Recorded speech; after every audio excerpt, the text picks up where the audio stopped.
Rush Limbaugh was nominated for a Nobel Peace Prize too. Do you guys remember that? I nominated him. I called him in advance when I was president of Landmark. I say, Rush, we're going to nominate you for the Nobel Peace Prize. So he starts laughing. He says, okay, what did I do to deserve it? Doesn't matter. Watch the reaction. So we look up the rules. And of course, a citizen can't just nominate somebody for the Nobel Peace Prize. So I did it anyway. So we nominated Rush for the Nobel Peace Prize, and we made a big issue out of it. He made a big issue out of it, and the media went nuts. You know, I mentioned last night on our program on Pluto that I had nominated, Landmark had Rush Limbaugh for a Nobel Peace Prize. And I'd done it tongue-in-cheek. And so Mr. Producer pulled up the article that was in the New York Times when the moron interviewed me about it. And remember, I have no ability to make a Nobel Peace Prize recommendation. You have to fit within one of the categories, and I certainly did not, but I felt like doing it anyway. And the New York Times, it wasn't just the New York Times, ABC, all the big guys, they all ran with it. You know, Rush Limbaugh nominated for Nobel Peace Prize by Landmark Legal Foundation. We're laughing and laughing. Anyway, let me read you, since I brought it up. February 2nd, 2007, boy, time flies. Nobel nominations left and right. Tom Zeller Jr. Just as the deadline for recommendations was closing yesterday, the former Vice President Al Gore was nominated for the 2007 Nobel Peace Prize, the Associated Press reports. That's what ticked me off. Al Gore, Nobel Peace Prize, what the hell did this guy ever do? That's where I got my idea.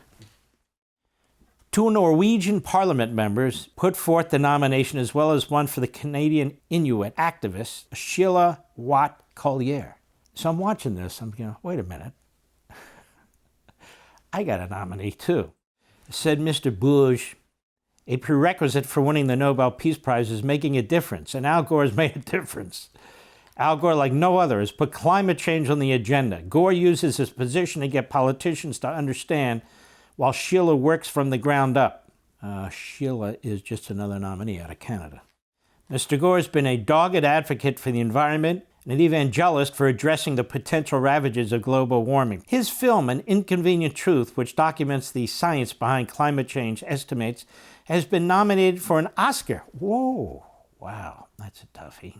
There's also relentless speculation that Mr. Gore will throw his hat in the ring for the 2008 Democratic presidential nomination. Not to be outdone, the Landmark Legal Foundation, a public interest law firm fighting for conservative principles in America, quote unquote, submitted a nomination for its own candidate. Some of the group's president, Mark R. Levin, said, whose tireless efforts to promote liberty, equality, and opportunity for all humankind, regardless of race, creed, economic stratum, or national origin, deserves to be recognized. Rush Limbaugh. They freaked out. They went nuts. Said Mr. Levin's nominating letter to Professor Ole de Yabadaba, the chairman of the Norwegian Nobel Institute, which was published along with a press release. Rush Limbaugh is a nationally syndicated radio talk show host in the United States, one of the most popular broadcasters in the world. His daily radio show is heard on more than 600 radio stations in the United States and around the world for 18 years. He has used his show to become the foremost advocate for freedom and democracy in the world today. Every day he gives voice to the values of democratic governance, individual opportunity, and the just equal application of the rule of law. It goes on and on and on. It's in the New York Times, the whole damn letter. The Nobel Institute did expand its rules in 2003, allowing for a wider array of nominees. From the Institute's website, any one of the following, there's like 10 bullets. And then they finally figure out, wait a minute. I don't think this guy Levin can do it, but they still wrote the article. We're not sure which of these categories encompass the Landmark Legal Foundation. None. Didn't matter. But we'll assume that Mr. Levin knows what he's doing. I did. It's like one of the greatest PR feats ever.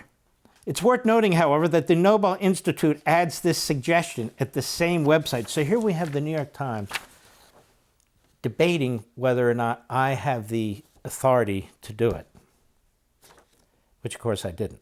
The nominators are strongly requested not to publish their proposals. Well, of course, we published it. We sent it out on a press release. We put it on our website. We sent it to Rush. He put it on his website. Update. We got caught.